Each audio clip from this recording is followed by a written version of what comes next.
Good afternoon, everyone. This is Linel Kabulang, and welcome to my presentation. In previous chapter, Ms. Delia Almano talked about the inner core, behaviors, and aspirations of a good leader. In this chapter, we will explore more deeply some of the specific skill areas that can be developed and cultivated to increase leader success. The skills of a good leader. Leadership skills are skills used when organizing other people to reach a shared goal. Whether you're in a management position or leading a project, leadership skills require you to motivate others to complete a series of tasks. Leadership is not just one skill but rather a combination of several different skills working together. A person with good leadership skill will prove to be a successful leader who can easily distinguish between success and failure. A successful leader has a visionary dream and understands how to turn his vision into success stories in the modern world. Let us look so- let us look at some skills required to be a successful leader and strong leader in a workplace. Oral or verbal communication, coaching, mentoring, and evaluating, problem solving and decision making, strategic thinking, personal organization, and resource and financial management. These skills shapes how the leader communicates, how they coach, mentor, and evaluate personnel, how they handle conflict, how they strategize and make decisions, and how they manage financial management. Good leaders also make verbal communications, write reports, prepare proposals, and engage in hosts or tasks. But it is not only important to have the technical skills to communicate well. Leaders must also inform, instruct, educate, motivate, inspire, entertain, and persuade so that others will engage with their ideas around how to achieve big picture organizational goals.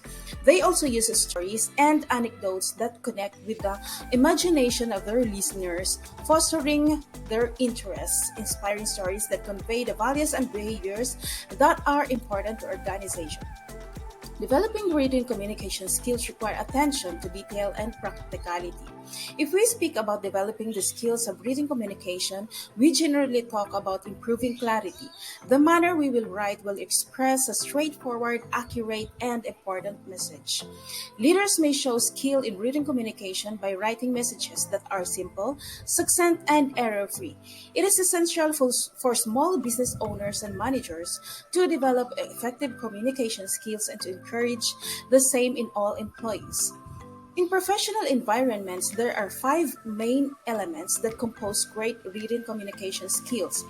They are clarity, that helps our reader understand what we are saying or at least understand enough to know what more clarity that they need to ask. Conciseness, concise writing which helps preserve consistency by avoiding excessively complex sentence or structures or unnecessary details.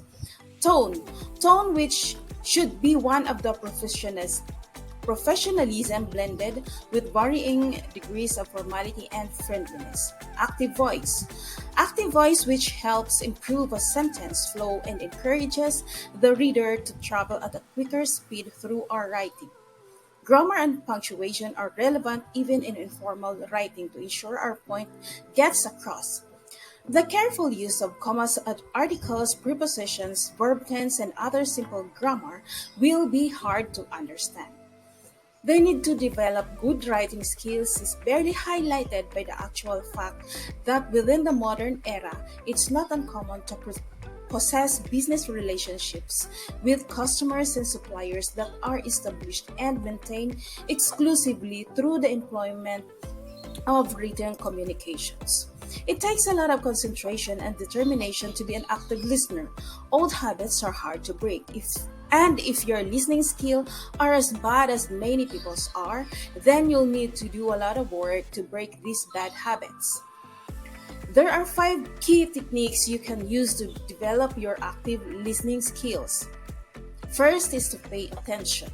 Give the speaker your undivided attention and acknowledge the message. Look at the speaker directly. Put aside distracting thoughts. Avoid being distracted by environmental factors. For example, side conversations. Listen to the speaker's body language. Second is to show that you are listening. Use your own body language and gestures to show that you are engaged. nod occasionally, smile, and use facial expressions. Make sure that your posture is open and interested. Encourage the speaker to continue with small verbal comments like yes and uh-huh. Third is to provide feedback.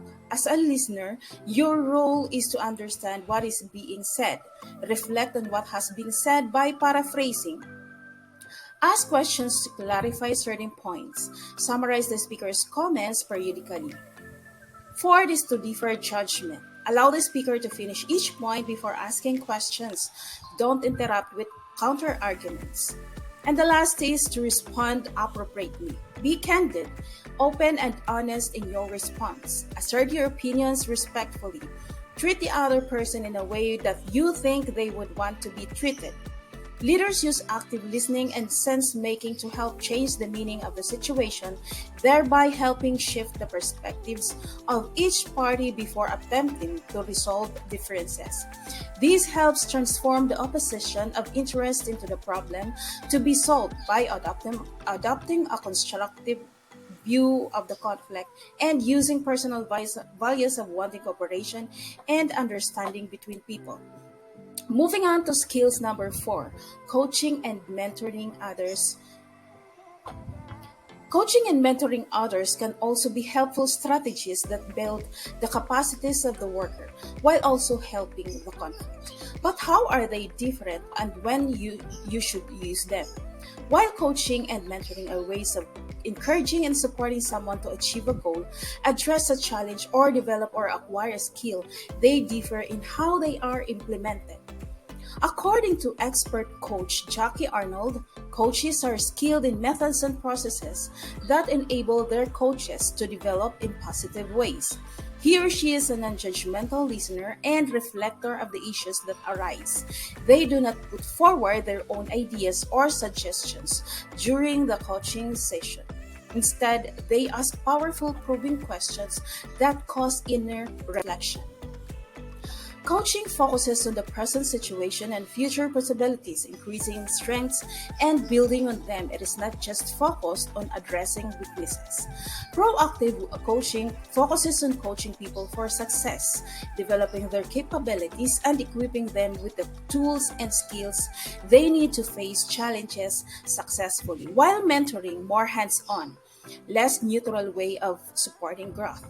The mentor acts as a guide who assists an individual to learn faster and more effectively and they might do alone. Uses a range of skills and techniques to allow an individual to obtain a clearer picture of an organization and role in it. They may give advice and a direction and they usually experience in the mentee's work. Coaching and mentoring have differences, but good leaders use their interpersonal and communication skills to create a positive climate, reduce conflict, and manage it when occurs, and will provide coaching and or mentoring support to build capacity and promote a productive, harmonious workplace. Skill number 5, communication and team building. Team building are knowing how to help individuals work as a cohesive group where all members feel invested in the direction and accomplishments of the team. All members have input towards developing goals and defining the steps to take to reach those goals. Everyone is able to work together to achieve the group's objectives. Employers believe that highly collaborative teams will achieve greater productivity, high morale, less counterproductive conflict, and better customer relations. Even though companies want all of their employees to have team building skills, they are particularly important for managers, supervisors, and outside consultants that oversee groups of employees. If you are helping to unite a team, you need to have a strong communication skill. Using both written and verbal communication skills, you will have to explain company goals, delegate tasks, resolve conflicts between members, and more. It is important that you are able to clearly express ideas in ways that others can understand. Problem solving. The goal of the team builder is to solve problems in a way that helps the team achieve its goals and keeps its members working well together. Leadership. Being a team builder often requires assuming a leadership role for a team. You need to make decisions when there is conflict, establish group goals, and work with team members who are not producing their best. Teamwork. You will need to collaborate and cooperate with team members, listen to their ideas, and be open to taking and applying their feedback. Motivation. A team builder gets other team members excited about setting and achieving project goals. This kind of motivational energy can take many forms. Perhaps you come to work every day with a positive attitude, or maybe you encourage your other teammates with positive feedback. Another way to motivate team members is to provide incentives. This might range from bonuses and other financial rewards to get 2 extra days of fun group activities. A team builder can think of creative ways to inspire the team to do its best. Delegation. Team builders clearly and concisely lay out each team member's responsibilities. This way, everyone is responsible for the piece of the group goal. Good delegation leads to project efficiency, and it can help a group achieve a goal on or even ahead of a schedule. A good leader will promote behaviors that lead to effective teamwork, will organize the different strengths of team members, and will combine them in a way to gain the maximum amount of value to help meet organizational goals. Skill number 6, evaluating performance and providing feedback, is defined as a formal and productive procedure to measure an employee's work and results based on their job responsibilities, and good leaders provides informal feedback to help identify the solutions to areas of weaknesses they may have. Leaders, managers, and supervisors have the challenging task of providing performance reviews, which can include having to provide a constructive but negative feedback on an employee's performance to help them identify the solutions to areas of weaknesses they may have. They know how to assess on behaviors and competencies. So this is an important skill to develop. It is important to balance the constructive criticism with generosity about everything that is going well. Feedback should not occur within the annual performance review. Good leaders provide informal feedback along the way, noticing and affirming the good, appreciating and encouraging the worker, providing guidance when changes need to be made. Whether you are providing positive feedback or developmental feedback, it is important to use a process that creates positive coaching experience for the person being evaluated. There are helpful tips on how to give feedback to employees. First tip is to provide feedback. State and describe in specific terms what the staff member did well. Indicate the positive impact of their behaviors or actions. Ask them their input with open-ended question. Explore and reinforce their suggestion. The purpose of this is to encourage the staff member to talk about their good work and for you to reinforce it so they will continue their good performance. Say little but listen a lot. Ask a range of open-minded questions.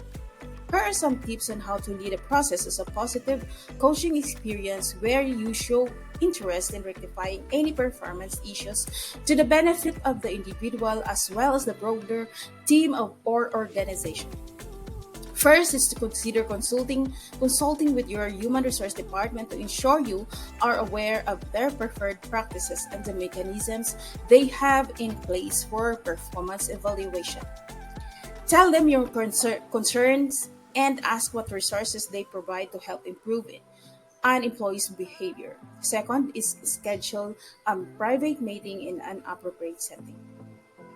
In this private conversation you have with your employee, you will describe the behavior clearly and specifically, remembering that your intent is not to blame, judge, or accuse. The purpose of these tips is to raise the person's awareness and understanding of the issue in the way that helps them take the responsibility for making improvements. You want them to commit a change in behavior and to commit to taking action to improve their performance.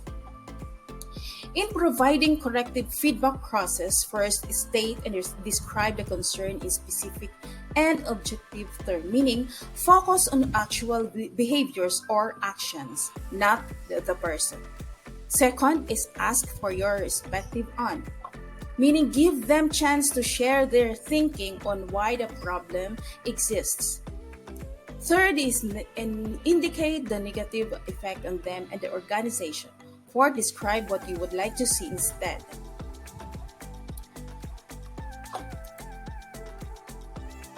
Next is problem solve ways to improve the performance to meet the expectations. Propose a solution with them and set some goals. Coach them to help them achieve the goals. Review the achievements of goals and acknowledge improvements. Following up on a discussion is an essential part of the process. Be sure to set a time or date when you will meet again to review how things are going and acknowledge what to improve. This is a time to encourage and steer them and to affirm the good behaviors you want them to keep using. If the performance standards still not met, just repeat the process or consult HR to explore other next steps. You need their involvement or guidance if disciplinary actions are under consideration. A supportive, affirming leaders make a positive difference. Employees who feel supported by their leaders often feel more comfortable and committed at work and generally have better overall well-being. Skill number 7, strategic thinking, problem solving, and decision making, is about exploring possibilities in a space where analytical judgment and critical thinking have been temporarily suspended. In this arena, creativity is engaged to identify and to define alternatives and options before launching into the problem solving and decision process. Leaders and managers are expected to make decisions and solve problems. It is helpful to know when decision making is considered strategic and when it is not. Individuals and teams enact strategic leadership when they think, act, and influence in ways that promote the sustainable competitive advantage of the organization. A leader should be capable of making the right decision at the right time. They take actions that have huge effect on people. They should think long and hard before taking a decision, but stand by it once the decision is made. According to Hughes and Betty, strategic leadership is exerted when the decisions and actions of leader have strategic implications for the organizations. They have noted that effective leaders engage in strategic thinking, strategic actions, and strategic influencing. Strategic actions link with the decision making and problem solving, and they become strategic decisions when they impact the long term well being of the organization. How does strategic leadership differ from leadership in general? Effective operational leadership does not always involve organizational change, but strategic leadership does.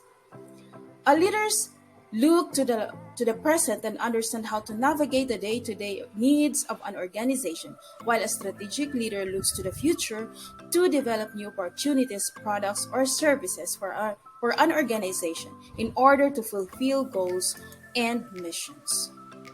Understanding how people think and function is important when making decisions, and being able to work with others to lead change, solve problems, and make sense out of issues is also important. Good solving problem requires critical thinking skills and the ability to make clear, reasoned judgments. Leaders with these skills are able to think clearly and rationally, solve problems systematically, and make the right decisions quickly. Personal organizations are skills that allow you to use your resources efficiently and effectively. Being organized means you manage your time, energy, and workspace well and can accomplish all your assigned tasks successfully. And these are the skills you can develop by learning what works for others and through professional development and online resources.